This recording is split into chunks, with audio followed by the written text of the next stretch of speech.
Hi there and welcome to the Career Transition and Profiling program with me and my team at The Bridge Coaching.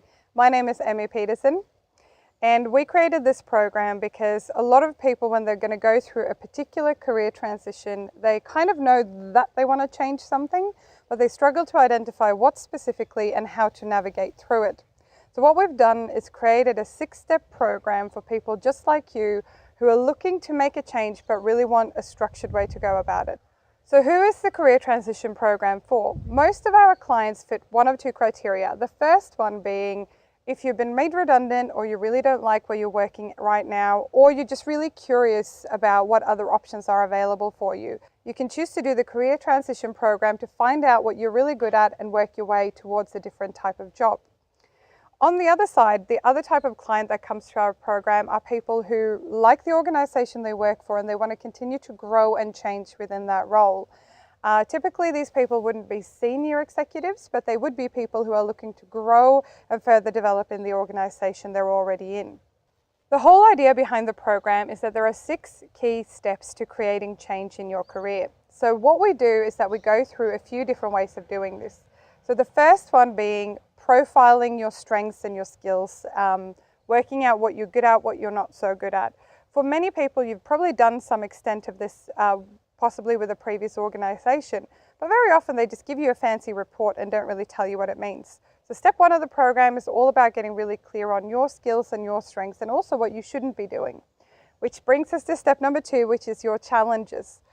We need to be really honest about what our challenges are, especially in a career context. So whether it's leadership challenges, you've had challenges with management, whatever it might have been you experienced, if we're really clear on what your challenges are, we can actually do something about them.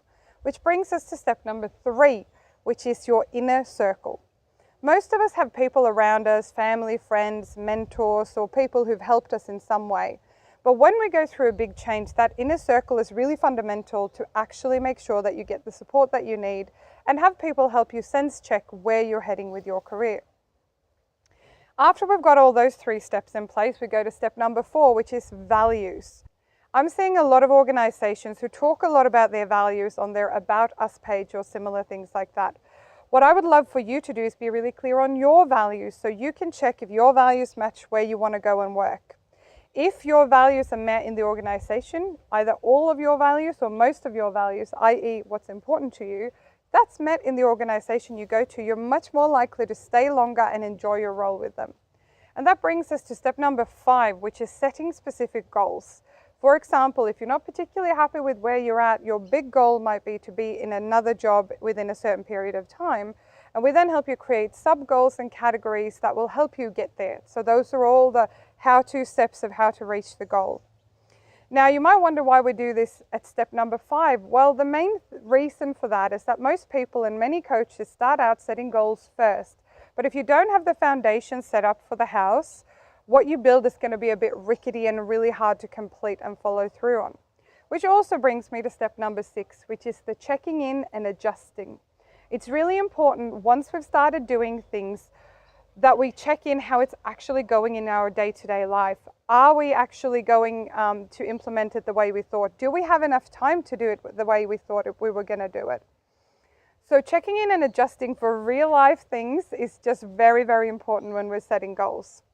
Now you might think to yourself, well, Emmy, what if I've tried all those things in the past? I tried goal setting, it didn't really work for me, it's not something I enjoy. Well, goal setting is a very different thing depending on how you go ahead and apply it. And if you've seen any of our other stuff, you'd also know that having a coach and a program that really matches your personality is just as important as the goals that you're setting for yourself. So what makes the Bridge Coaching different? Well, there are many coaches out there whose main job is to get you into a job that sounds, looks, and feels the same as your last job as quickly as possible. We think there's a lot more to it than that. Even though this career transition program is reasonably quick to go through in about anywhere between 10 and 12 weeks usually for most of our clients, we know that there's a lot more to it than just the speed at which you work at. We believe that it's a lot more important to find those things that you find fun, challenging, and that are working to your strengths. And sometimes that's in a completely different job compared to where you started. So that's our main objective, helping you find the job that's going to matter for you now, not what you used to do 10 years ago, 20 years ago, 5 years ago. If this sounds interesting to you, I'd recommend you give us a call or drop us an email. And we would love to have a chat with you to find out if our program is right for you and if you are the right type of client for us, because we only work with people who are ready to go and ready to create serious change in their life. I really hope we hear from you.